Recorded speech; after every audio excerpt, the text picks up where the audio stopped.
So you don't really know a lot, do you, about what we're going to talk I about? know absolutely nothing. What do you know? But we're going to have a chat. Yeah, well, that works for me.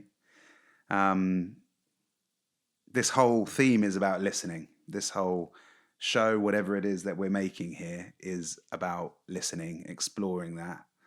So you're going to talk and I'm going to listen. Yeah, exactly. Yeah. Well, that's it. It's ironic, isn't it, really, to have a talking thing about listening, but hopefully somehow with a few of the bits I've got planned and a couple of things I've asked you to prepare, hopefully as we wiggle through this first episode, some listening will also come out as well as the talking. But I'm so chuffed that you're, again, willing to be a part of something that I'm doing where you don't really know what's going on. It's fun. It's a journey. Exactly. And I love that you're like that with me. So thank you. So you are confusingly also called David Erasmus, but that's not the full name, is it? No, it isn't. You should tell everyone. I was christened Andries Stephanus David. David being the Afrikaans pronunciation of David, although it's spelled differently, really. But Dave to most people. Dave, yeah. But before we go further from there, because obviously so many conversations begin with people's stories and the way they are used to explaining themselves, the first thing I wanted to do is to play a little game. And I know that can sound terrible, but it's the reason for it. I'll explain the reason for it. It's a really simple game. And hopefully not like anything that you or I have ever done before, but is to try to get to know you in a different way. So people listening to this can get to know you in a different way. I have prepared 8 cards that I've called something like inspiration cards or beauty cards. I don't mind saying that they're just very simple drawings. They look like Eloise, your granddaughter, my niece. Well, if you did them, they probably are simple. Exactly. And then I've got 8 time or number cards that have numbers on them. And the idea is this, that you would pick out of these 2 piles 3 cards. And you can pick 3 inspiration cards or 3 number cards. Then you'll just turn them over and look at the 3 of them. And in any way you like, just see what comes to your mind, what memory or moment comes to your mind. And it could take a while. We could be sitting here for a while. Yeah, I haven't got a great memory, so... No, but that's kind of the point, is not to... And I should say this, like, the more mundane or the more, like, forgettable that moment might be, the better, in a way. It's not about trying to look for those big stories or those like funny things or those big moments. It's just like, see what comes to your mind, and maybe we could explode that moment out a little bit. Maybe we can explore it and I can sort of ask a bit more about it, and you might remember more as we talk. So what would you like? Would you like some inspiration cards or some time cards? Is it or either, number cards? Either or can I mix and match? Oh, that's all part of it. What would you like? Shapes or numbers? It's like, I feel like Carol Vorderman. I'll have a number, please. I'll have a consonant. I'll have one of each to start Okay. with. Well, you pick where, anywhere in the pile. Okay. There's nothing much to it. Right. That's it. One of those. And I'll go back to the original one. And a consonant to finish. Right. Okay.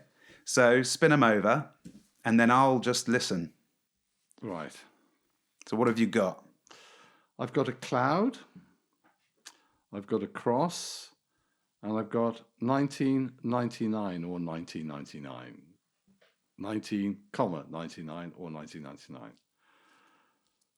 Oh, now that's an interesting one. You could think out loud. You don't have to think about them all at once. You might only, just whatever comes to your mind, go with that. Well, let's go for 1999. I'm clueless when it comes to dates. There's only Me too.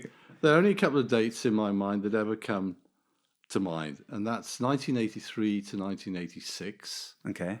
Which is when we moved to South Africa. Yeah. And in fact, where you were born. Oh, indeed. You are our South African souvenir.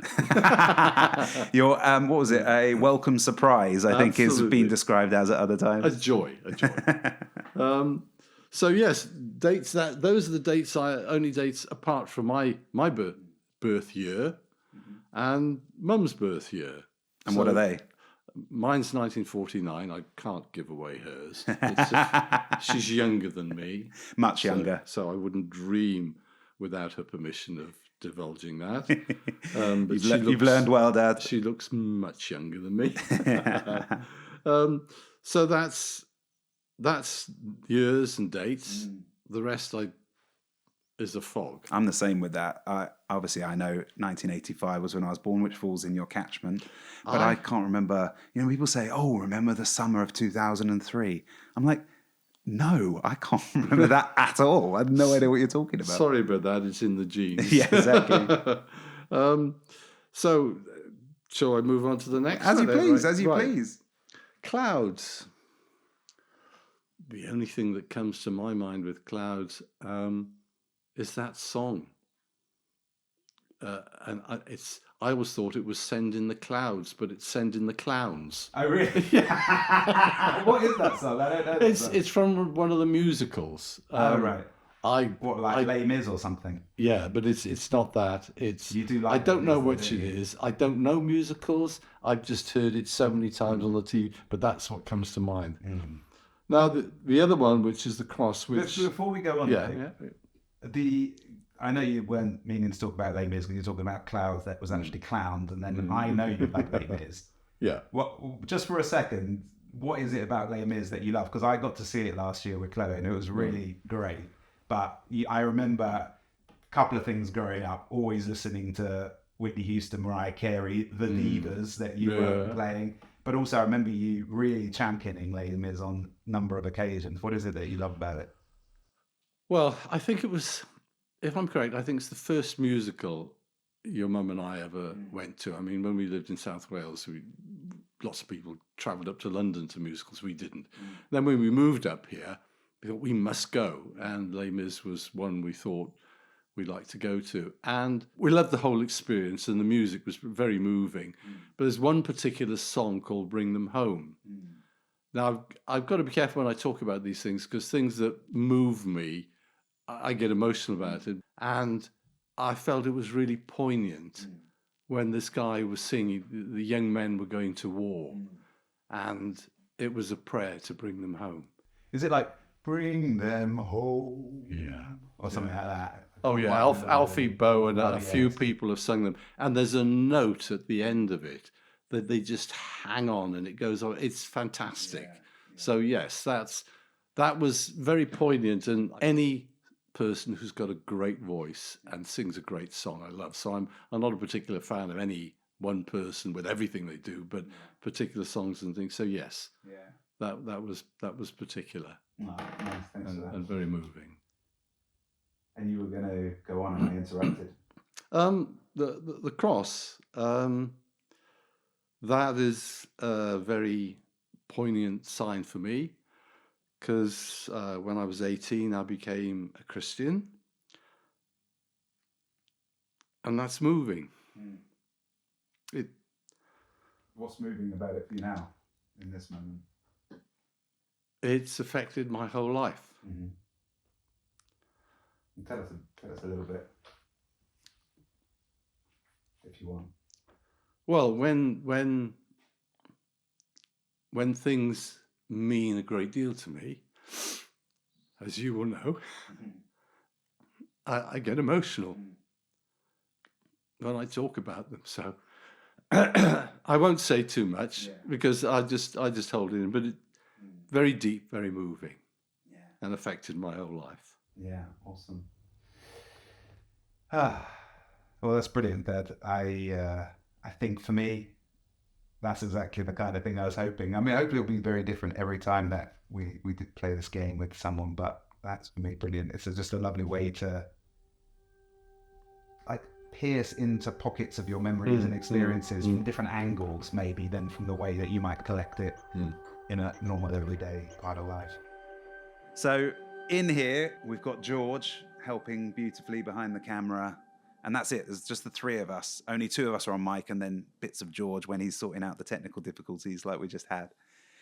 But the third voice is the birds. And one of the reasons that we got this bit of land over other bits of land was because of the quality of the quiet, the quality of what isn't here in terms of noise. And so we want to make sure that that comes through when people are listening to this. So we've got the bird feed on the roof, like an antenna that people might be looking for a TV signal in the old days or Wi-Fi signal now.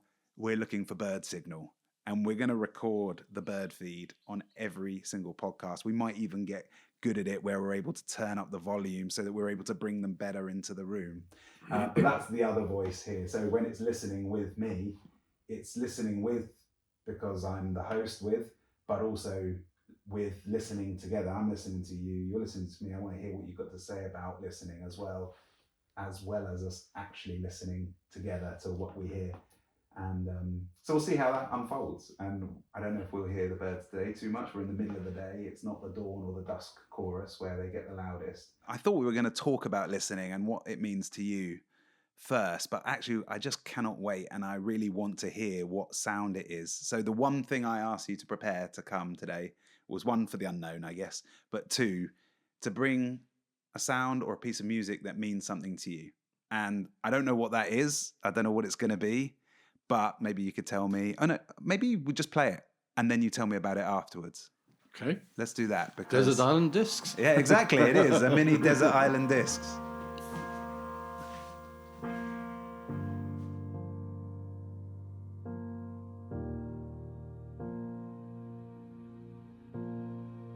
And the crushing and the pressing, you are making new wine. And the soil I now surrender, you are breaking new ground. So I yield to you and to your careful hand. When I trust you, I don't need to understand. Make me your vessel, make me an offering, make me whatever you want me to be. I came here with nothing, but all you have given me. Jesus, bring new wine out of me. 'Cause where there is new wine, there is new power, there is new freedom, and the kingdom is here. I lay down my old flames to carry your new fire today.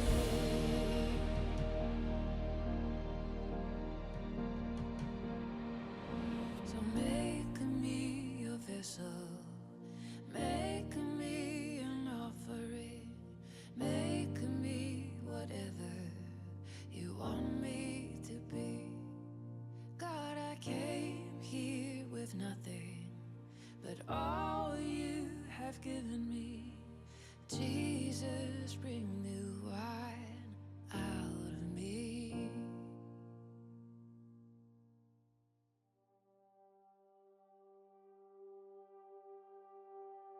Beautiful. So what are we listening to you? What is it to you? Well, it's somebody, Brooke, who's got a beautiful voice.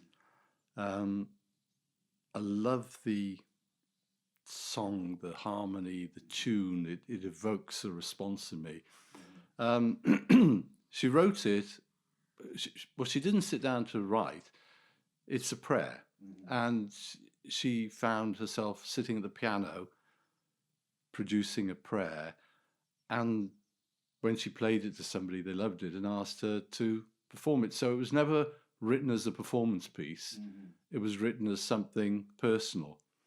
Now, for me, I appreciate a lot of people who have no faith or a different faith.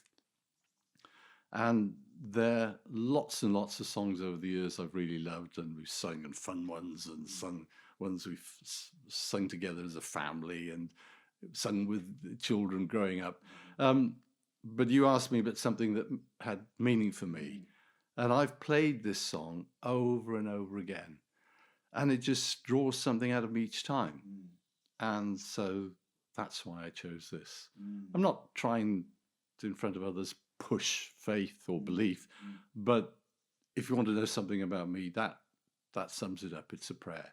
Is it Brooke Fraser? Yes. Oh yeah, I remember her. She's impacted me as well in years gone by, for sure. And yeah, it's a beautiful song.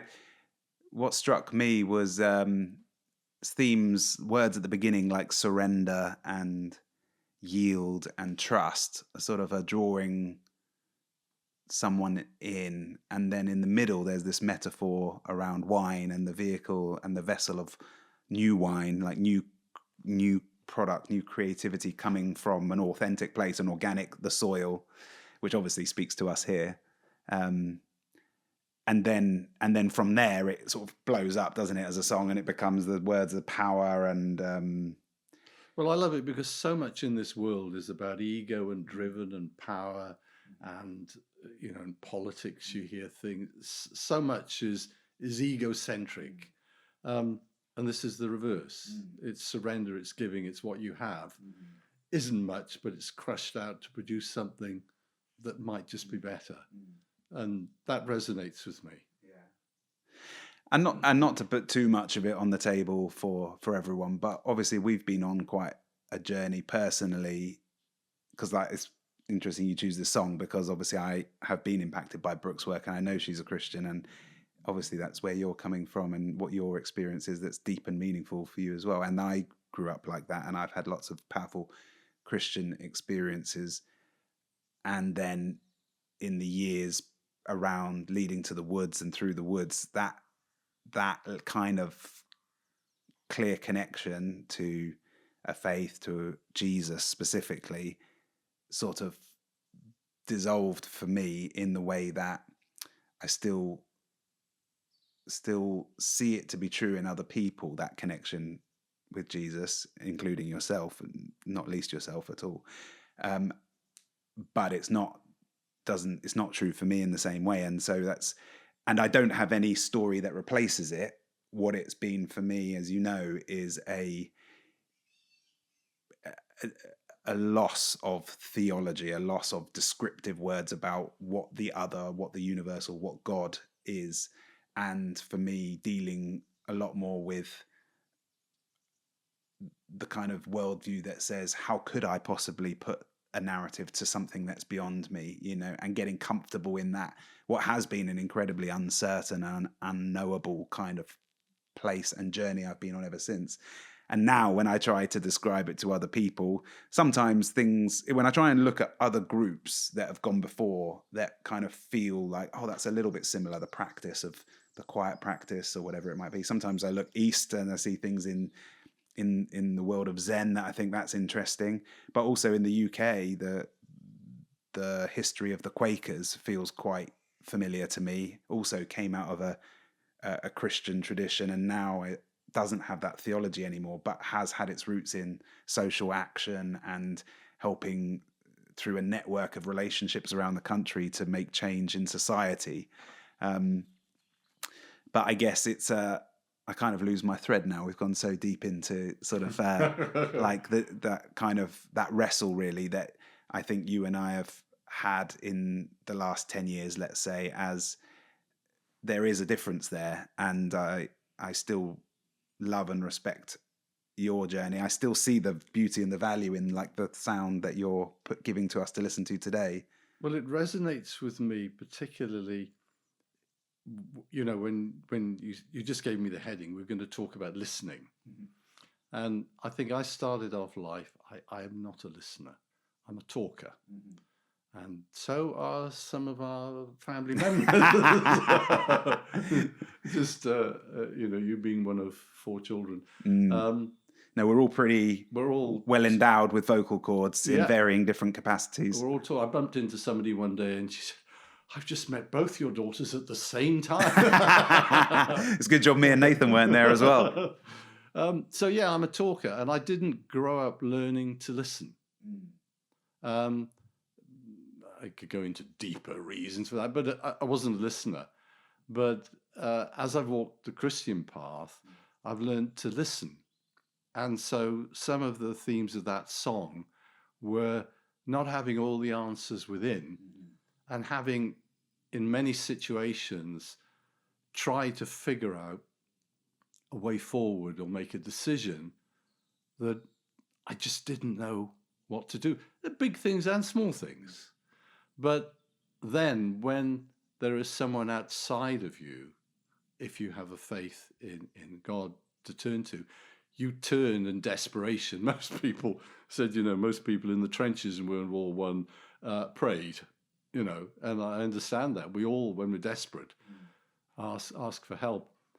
But when you come to an end of yourself in terms of trying to figure out what to do, then if you have a faith and a relationship that you can ask and listen for a response, because all of us ask, what do we do? What do we do? But we don't always sit back then and wait for a response and listen. And you can only do that if that comes out of relationship. If you can ask your plumber or your builder, and you're there and you listen to what they say because they're experts. But when you're talking about faith, we all put the questions out there, but we don't always wait for a response. And I think in a lot of the things in me thinking about today reverted back to that. So I can't, when the cross came out. Yeah, that's funny. Wow. They're not all crosses, by the way. There's just one in there. Well, it could have been a cross like that. Yeah. Lots of crosses. To me, that's been the greatest thing in my life, that song talks about not having the answers within yourself and finding and listening. And then the remarkable thing of having answers. When you're listening, you hear something that you didn't expect that puts you in a different direction. So that for me is why that is so, it's all the same theme. But and before I ask if you'd like a cup of tea, because I will put the kettle on to keep us nice and warm in the second part of this, but it sounds as if for you, when you take time to listen with intent, and to you it's listening to God, let's say, or asking to God and listening, it sounds like when you truly hear what you feel's coming back, that actually can put you onto a new direction that you wouldn't have got to through your own, let's say, analytical thinking or the options that you could see in your vision. Sorry. And a lot of those are practical. They're not sort of, mystical things. They're practical things. But like, maybe you could, let me put the kettle on. Absolutely. And then, so if you hear a little bit of sound in the background that doesn't sound like a bird, you'll know what it is. But I guess this is where, over the next few weeks, I am going to be asking people what listening means to them from completely different backgrounds, from, highly intellectual academic backgrounds through to maybe spiritual, maybe somebody who's blind, who's lived with listening as their dominant sense in a way that we don't have it, in ways that I can't wait to hear what they've got to say. New parents, all kinds of different people with different kinds of experiences. So I guess my role, I think, is to try and synthesize the nuggets and the edges of the overlap where everybody's different body of experience and knowledge overlaps with hopefully everybody else's, and thus in the theme of me doing multiple conversations, hopefully over many years around listening, I will build up this collage of overlapping thematic knowledge that hopefully builds a nice repository that people can go to and touch into many different lives and many different ways. And so with that in mind, that doesn't sound like it's on, does it? Oh, it is on. It's just very quiet kettle. Taking its time. It's taking its time. Thoughtful. It's a 12-volt camping kettle that Andy, my partner in the farm, as you know very well, because you're friends with his dad as well. There's a bit of a generational inheritance that we've been lucky to have, being rooted here for the last, well, post the 1983 to 1986. We were then in Wales till 1990, which I'm very glad, because I got all that singing stuff that you talked about. Yeah. We got all of that voice from the Welsh. And then we've been here ever since and made some long-term friendships, which I'm very thankful for. So Andy is the one who sorted out all the solar power, which everything that you're seeing that we're doing and recording is all running off that. But it does mean you have to have a camping kettle and not a normal one that draws 240 volts. But as you said, it just takes a little time and we'll get there in the end. Oh yeah, synthesizing my bit, the bit I've got to do. So yeah, my job is to try to pull the edges of these conversations together. So it sounds like for you, and tell me if I'm changing it, but I'm only. I will. Definitely. But it sounds like you have a direction of travel, a way of seeing things, a way of analyzing or thinking about things. And when you pray, when you offer that to God, sometimes how you interact in that relationship, God offers you something that you then feel maybe deeply settled by because of the way it's come to you, but it might take you off into a direction that you couldn't have thought of, or maybe even if you did think of it, you might not trust it. Like, is there a deeper trust when you feel you've... Well, probably to give you a couple of illustrations. Yeah, definitely. But let me just put it into context, because it all sounds very spiritual. And I'm not. I love musing, contemplating and reading the Bible, but the Bible talks in a lot of the time in the wisdom literature about common sense and asking God. So they're two things. Mm-hmm. Use your common sense and use your discernment, you know. So, I mean, one experience I had... What's discernment for people who haven't heard that word? Oh, good question.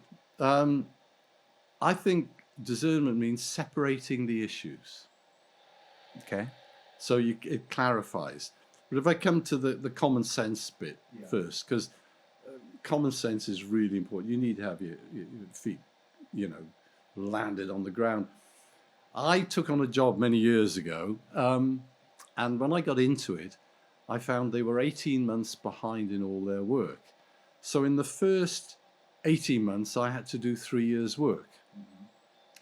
And I threw myself into it. I loved it. I enjoyed it, but it was extremely stressful.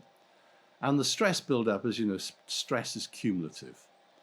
And I used to drive into North London, and I was going through Putney one morning in the car very early, and I suddenly felt this sort of like a grip around my throat. I thought, what's this?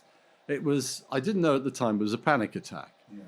And it was the stress just gripping hold of me. And, you know, I used to go through back streets, so I just pulled into the side and thought, what is going on here? So one part of my brain is saying, come on, Dave, you've got all these 14 things on your agenda to do today, and you want to do them, you enjoy doing them, you're good at doing them.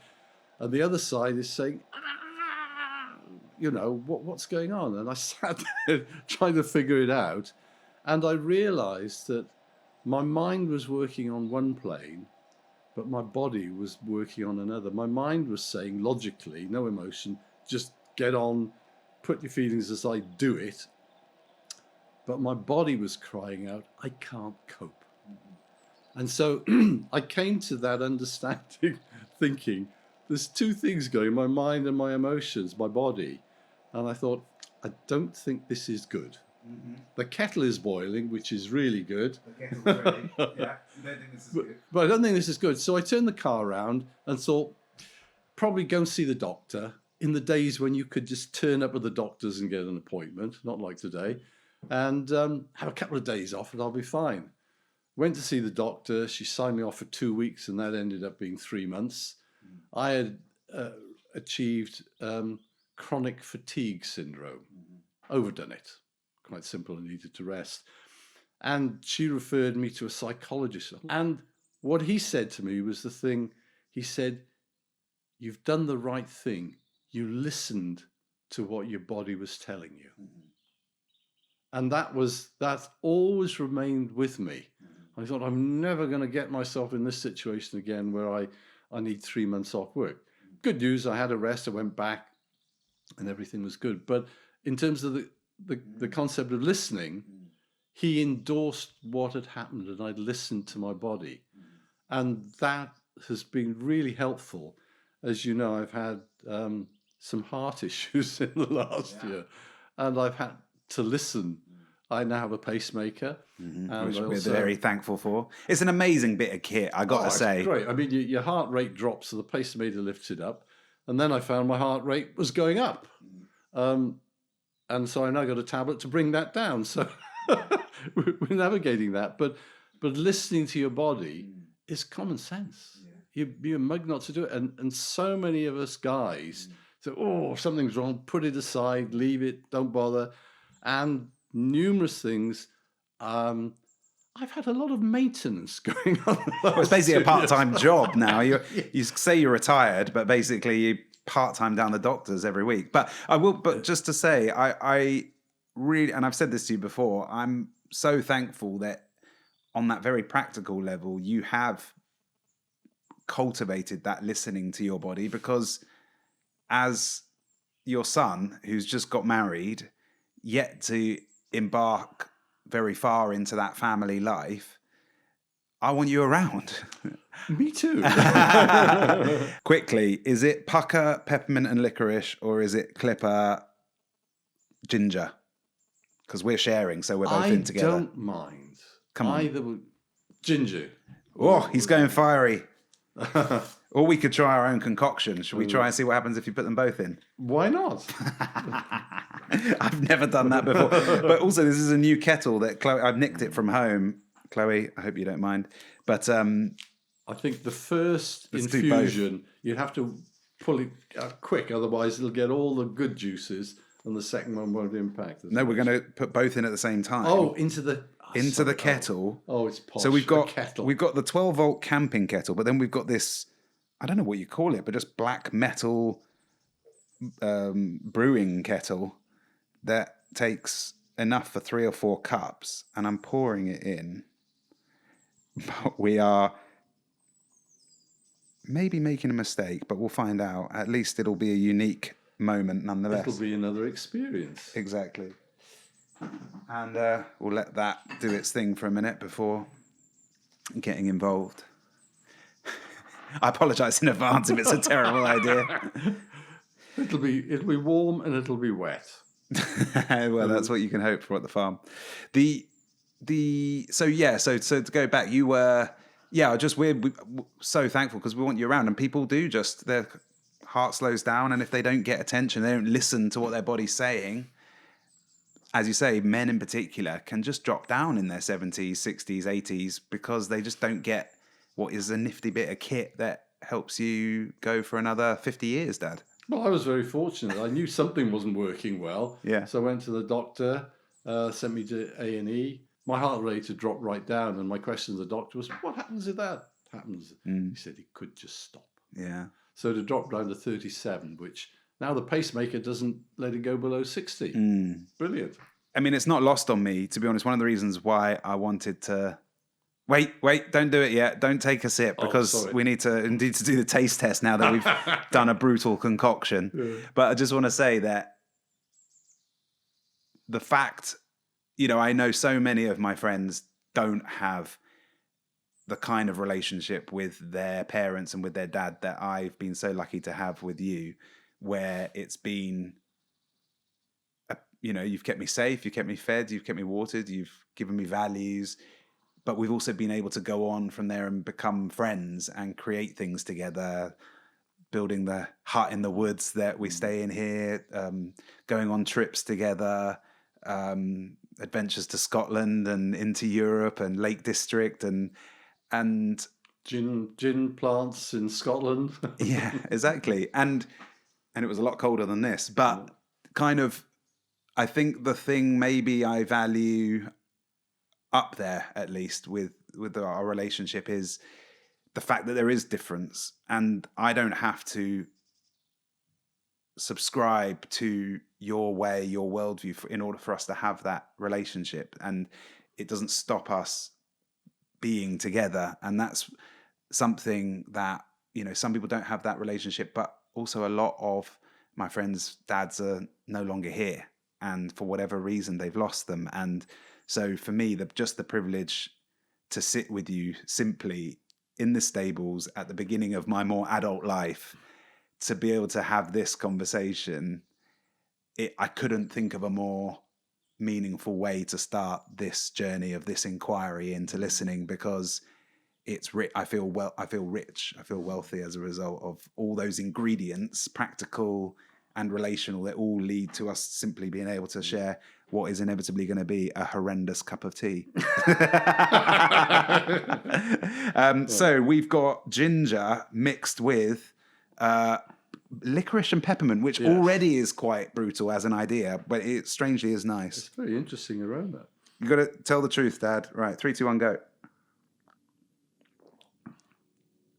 Very nice. I've got no complaints. I think the extreme tastes of both have mellowed in the middle. I think they've blended in. I also think it could be to do with the ratio of water in the kettle, because it doesn't feel... Do you know what I mean? Like if you put too much orange squash in the water, it can be overpowering because of the quantity. I think with the amount of water in there, it's not, that... I think it's come out just right. Yeah. I think it's come out just right. We could be on something. This could be how we... This could be the family fortune. Could be ginger, licorice and peppermint. So let's dig in for the final bit now into... What is this listening thing then? So we've talked around it. We've talked about the different sources, whether that be the spiritual path or the practical doctor path or whatever. But what you said that you weren't much of a listener, let's say, when you were younger, but as your journey's gone on, you've cultivated that. And I would say, for what it's worth, in the last 10 years, I've heard you talking about it. I've heard you specifically saying that the way I'm going to go about this interaction is I'm going to go in listening. Is that right? I don't want to put words in your mouth. And if so, what is that about for you? Why would you intentionally go in with the primary focus of, I'm going to go see this person, I'm going to listen? What is the value there? Well, I don't want to make this a long story, but as you know, I grew up, my parents separated, so I never had a father in my life. So I never had the sort of discussions we've been able to have. So you become more self-reliant. So I didn't grow up having an adult in my life that I confided in and talked to from teenage years onwards. And so I didn't cultivate the idea of listening, which means it produces a self-reliance. Mm-hmm. So it makes you stand on your own feet if you don't have anybody to lean on. So there are good aspects of it. But in terms of listening and seeking advice, I didn't do that. Mm-hmm. As I've got older, and I've had more time, when you've got 4 children and a wife and a mortgage and you're zooming up to North London to work, you don't have a lot of space in retirement, particularly last 10, 15 years, I've had more time, as of my 75th year this year. Go on, Dad. Yeah. 5 years and I'll be 80. Oh, my goodness me. I've had more time to think, and I've learned more about myself in those times. So but just to push the issue a bit, that sounds like reflective. That sounds like because you're not so busy, you can reflect and you can think. That, for me, that sort of meditative slowing down is awesome and valuable, but it's not what I would think listening is. Right. Well, probably an illustration, but before I get to that, can I just add one more practical? I talked about listening to your body, listening to others. And for me, that would be my wife. Very, very important. Now, coming from a position of not listening, I remember once I was heading off to South Wales, which is a 3-hour car journey, If you're lucky. and I'm about to go out the door, and my wife Sue says, "Have you checked the tyre pressures?" I'm thinking, what do you know about tyre pressures? You know, I am the man of the house. I do the practice, you know, and I wanted to just discard this statement. Think, no, I know what I'm doing, you know. And I got in the car and I thought, do you know what? My wife is very perceptive. And as much as I hate to admit it, she might be right. I really, because I value her opinion. Yeah. It's not always what I want to hear, but nevertheless, I do value her opinion. Thought I need to go and check it. So almost, I need to do. Called into the garage. You know, I can't remember it was the front or the back tires, but instead of being about 30 psi or whatever it was 12 or 15. Yeah. Now I'm just about to zoom off 70 miles an hour down the motorway. If you brake at that speed and your tire pressures aren't equal, you can go all over the road. I just sat down and I thought, bless my socks. You know, I did the right thing in listening. Sue was absolutely spot on. Where it came from, I do not know, but she's perceptive and intuitive. But listening, so listening to others is very practical. Why might you not listen? And are you saying that when you were younger, you wouldn't have listened, and that now you have got better at like seeing that spark of potential, like useful voice on the edge of your world, that you can just grab hold of it now? Because obviously your initial reaction was no. What's your thoughts were no, and then you were like, oh, maybe. Is that no but maybe something that has developed? There are a few things in there. First of all, if I'd asked the electrician, I would just trust his judgment on it because he's an expert, or my accountant or tax expert. I trust that. Yeah. Secondly, with male and female, me and my wife, it isn't her expertise. So I have a question mark about that. Number two, it stretches into the realm of what my masculine side tells me it's my province. Why would somebody without expertise tell me about something that is my expertise? So it's my pride and my ego that's the blockage. But that was surmounted because I trust her, not necessarily the information. You could choose to focus on how likely is she to be right based on some of the parameters you've described, or you could focus on maybe that little thought could be right. And if she is right, that could be very useful, i.e. not crashing the car. And it starts with the thing, as I said, growing up, I'd relied on my judgment for things, not relied on others. Because and my judgment would trump others if I thought my judgment was better. Yeah. And you associated that to like the way you grew up with a single parent and your dad not being around. So are you saying that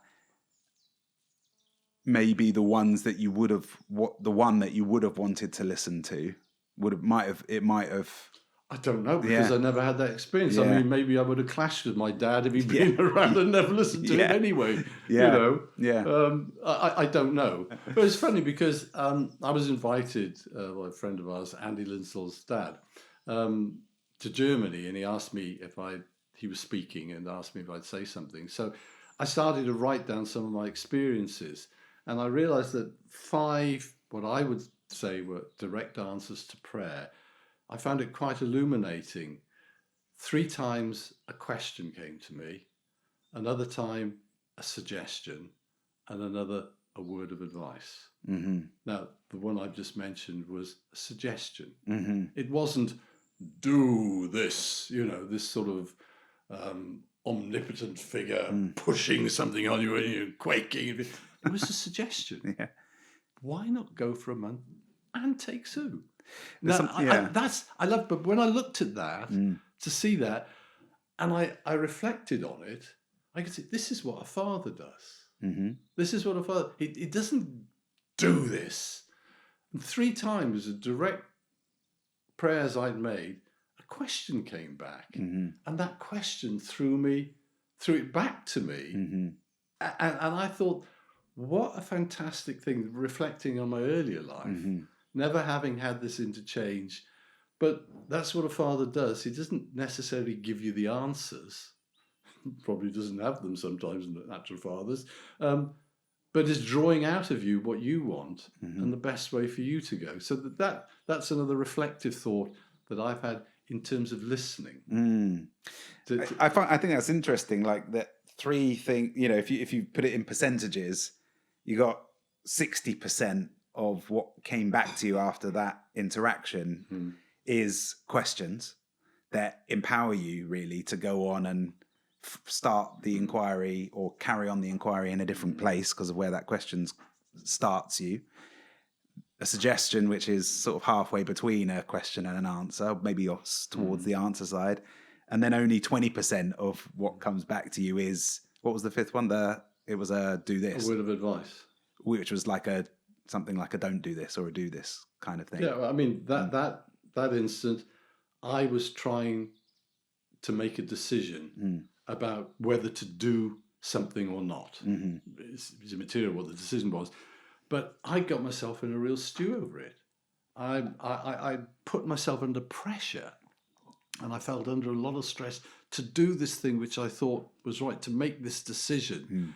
And again, frustrated, didn't have an answer. And I was sitting there, praying. You pray desperately when you need to know an answer. And the word that came into my head was, I don't hear verbal words. It's a thought in my head, but it wasn't a thought I'd had. And the suggestion was, it's probably more than you can handle at the moment. That's all I heard. But as soon as I heard that, it just burst that bubble of pressure that I was living under. But it was just so kind, Now, if it had been me giving me the advice, I'd say, oh, for goodness sake, snap out of it. You don't have to make a decision. Why are you, getting yourself in a twist about it? But it was so kind. It said, it's not definitely, it's probably more that you can handle at the moment. So on another occasion, you'd be okay in making the decision. But on this occasion, it's too much for you. And I just sat there on the floor, and the waves of kindness just flowed over me. I felt like a little kid. When a kid's running along and they fall over, oh, my dear, mum or dad picks them up and, cuddles them, and it's all right, they're safe. As a grown man, I just felt as if my Father in heaven had just said, well, you got yourself in a twist, just don't worry about it. And it was so remarkable, the depth of feeling that I had. I'm a feeler, I think, but I'm not a thinker. I'm a feeler, I feel things. That's why when I talk about things that I get emotional, I feel them. And I just felt that depth of emotion of kindness. So to know kindness, kindness just unravels you. You've got all these, I watch these things on television, shoot them up, blast them up. There's all these, alpha males. Yeah. But there's another side of life which just kindness just unravels you. And I think any of my friends that know you, of which many of them do at this point, often remark about how, and that you can see it on their faces when they say it, about how nice and kind you are and how their experience with you is so warm. And, it's a massive commendation and credit that that's how my friends see you, and that's how I experience you to be as well, and I'm very lucky for that.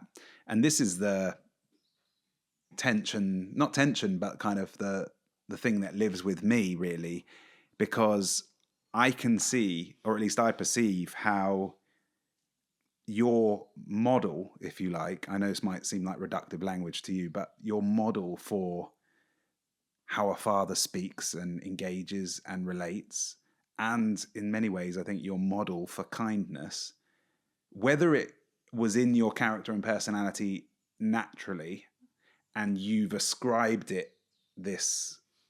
it's come from God, whether that model that your faith has given you is just a psychological construct that helps you to build that model, or whether indeed it's entirely true in the most deep sense, that this is the reality of the cosmos, is the way, this narrative is a good way, this person of Jesus, etc., is a good way of getting at that reality. I can't deny the proof is in the pudding, and so I would never want to mess with any of that, because at the end, can you hear the birds now? At the end, the result is beautiful. The result is valuable. That this kindness that does emanate from you is experienced by people, friends, family. And so even as I have to ask myself what appears true and real for me, and of which we've talked about that already, and there's much less I can say about the nature of existence, I can't deny the value that path has created for you and that you then share with other people. The proof is certainly in the pudding.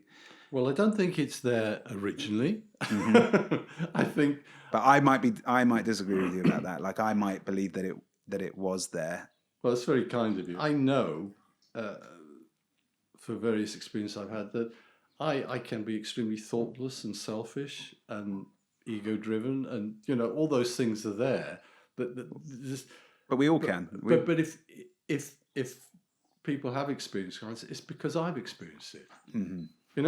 You what you receive is what you, if what you've had is anger and hate into your life, or that's what you give off because that's what you've learned. But if you've received something that's good and kind, like the experience I had, that just changes you. It changes you not on the outside, it changes you on the inside. But yet for 40 years I hadn't heard. Thick as two short planks, I think is the word that comes to mind. But so, cultivating listening, but you have to cultivate it. And for 40 years I hadn't heard that, So it changes you. It deepens your relationship. But you should think, oh my goody aunt, how many other things haven't I heard?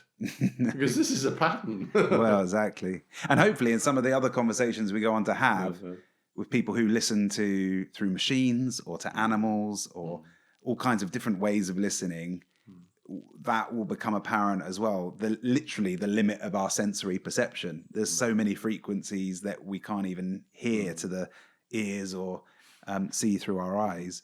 But I think that's an amazing place to sort of bring this to a close, the thinking about that cultivating of listening and how that can develop. Because I think, obviously, I've only really learnt to think in the last 10 or so years and be more reflective and consider things more deeply. I'd say I've moved forward in that in the last decade, but I've certainly noticed in this last 10 years, and aspire to be like this, because I think you're world class in this way, Dad, is that you're continuing to learn and continue to challenge the things that have worked for you, that have built your life, that have made it work. You did manage to get through with 4 kids, moving from South Africa to Wales to England. And I had a full head of hair before that started. Exactly. But it's worked for you. But I love that even though it's worked for you enough that we're here today and the family are good, that you're still willing to keep learning and keep challenging and keep becoming more sensitive, I guess, to some of these nuanced things we're talking about. And I certainly feel like the life I'm living in so many ways, including that my first business we did together, from 1921, we did that together. You helped on Givey in my 20s as well for a year or two. But in so many ways, I personally feel like my journey, and probably in no more an important way than what we're discussing today, sort of picks up from the journey that you've lived and Mum's lived. And so I'm really thankful for that. And I couldn't have started this podcast off in any better way.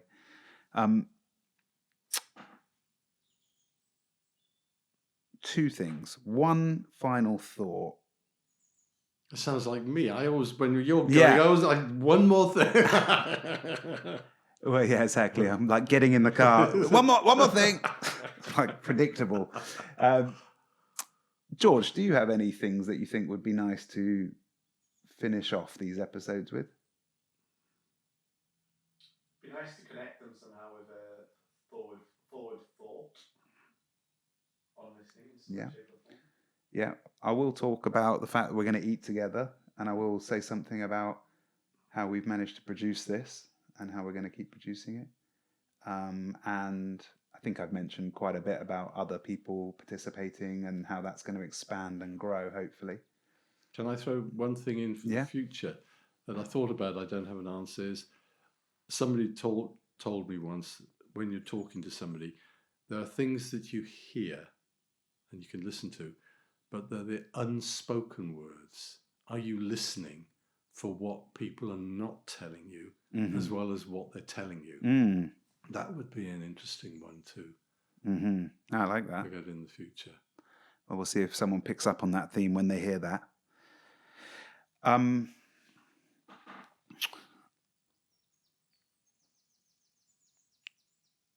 Anything else you want to say? Maybe that was it about listening, or about being here, or what even as a father on this unique moment that we have to your son. No, I just think this whole theme of listening is so important,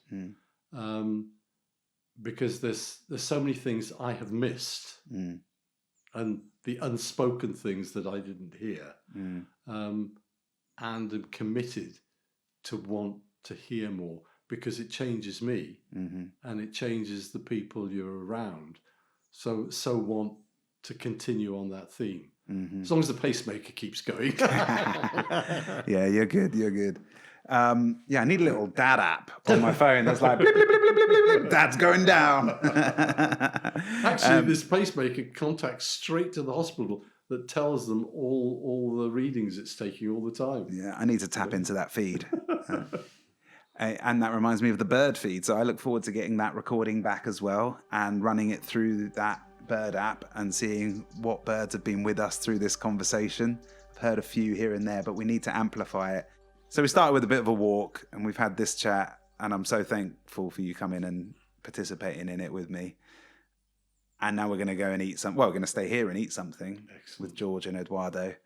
One thing I want to talk about is that the reason this is happening, the reason we're able to get the gear, the reason that we're able to put all of this together is because our friends at Vivo Barefoot, who are the shoes that I decimate living on the, when we're working on the farm, walking up and down the farm, they make, in fact, George, can you grab me one of my muddy Vivos?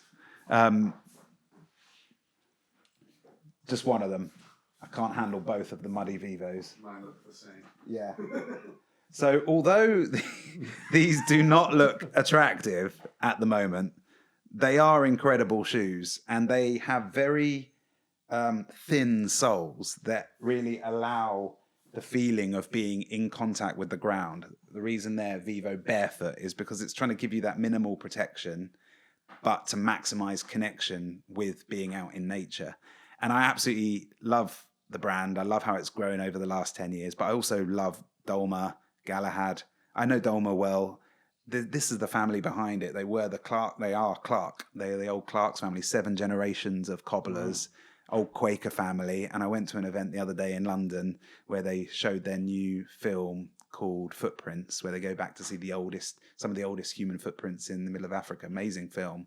But they're trying to rediscover some of their Quaker roots as well, and they're going to do some walks, and they just really live and breathe it. It's not a short-term thinking business. It's a long-term thinking business with incredible innovations, and I feel so lucky that there's a business out there that's willing to help support the production of this podcast, a shoe I love wearing anyway, able to give you a gift of a pair of shoes. So we go back and have a look at the website and we'll get one sent to you, the one that you want.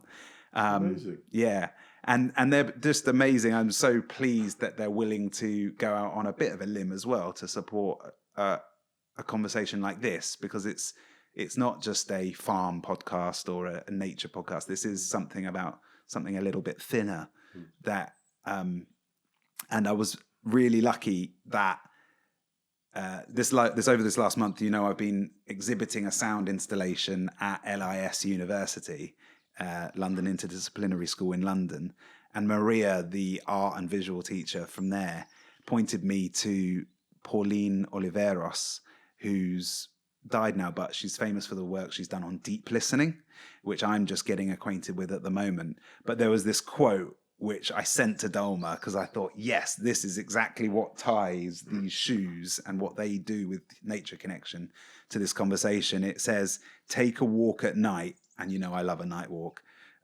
Walk so silently that the bottom of your feet become ears.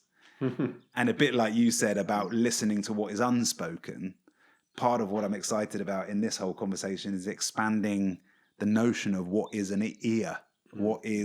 There's a distinction between hearing and listening, but also what is an ear?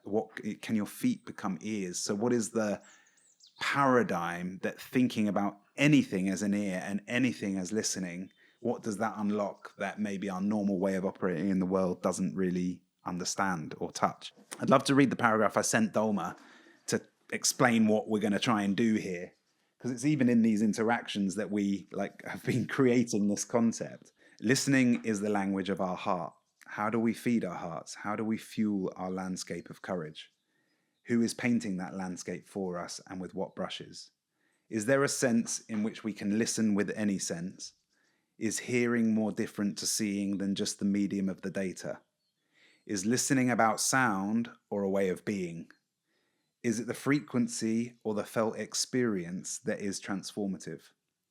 I'll speak with sensory experts, artists, neuroscientists, spiritual leaders, and sports champions, adventurers and naturists, therapists, CEOs, and economists, and grow the community of listeners with friends, family, and influencers. We will walk around the land of Wilderness Farm together, we did that, and sit to embody the learnings in practice in every episode by asking guests to look for forgotten moments together. We will ask guests to share their favourite sound and what listening means to them from their experience and expertise. That was it. Excellent. Well, thank you for inviting me. I appreciate that. It's a dangerous thing to ask your father to sit down and just rabbit on. Certainly is, especially when we get onto the hot topic of talking about my mother, because that could go wrong for both of us. There's going to be a link for a 15% discount for anybody who wants to buy Vivos in the link below on this video. But this is what Dolma says about the company. The human foot is an evolutionary masterpiece, 26 bones for natural stability, over 100 muscles, tendons and ligaments for natural strength, hundreds of thousands of nerve endings for natural sensory feeling. Just by wearing bare footwear for 6 months, feet regain their shape, sense and strength by 60%. Wow. Embrace your human nature and get 15% off your first Vivo barefoot order with this link. It's pretty powerful stuff, actually. It is. They've got a lot to say, a lot of good stuff. They're a good family. They're doing good work, and I'm delighted that they're supporting us. So the final word to you, the listeners of this listening podcast, not to get too meta, is who do you want to see sitting at this table? Who should we get down here for a walk, a talk, and eat together? Let us know. Put your ideas on a postcard, in a comment on YouTube, and look forward to being with you again next Thursday at 9 p.m. Take care. Thanks, Dad. My pleasure. Well, welcome to lunch. Dig in. We are lucky to have my dad for lunch today. The first of the meals post listening conversations. And we won't fit in here for very long, will we? We'll probably end up in the polytunnel, but... You don't have me for lunch, you have the sandwiches. It's a high price to pay to be on this podcast. Weird family dynamic that I hadn't heard before. Did I not tell you about the cannibalism element of this? Cheers for lunch. Yeah, cheers, guys. Cheers. Thanks for all your help, guys. Well done. First one in the bag. Hopefully.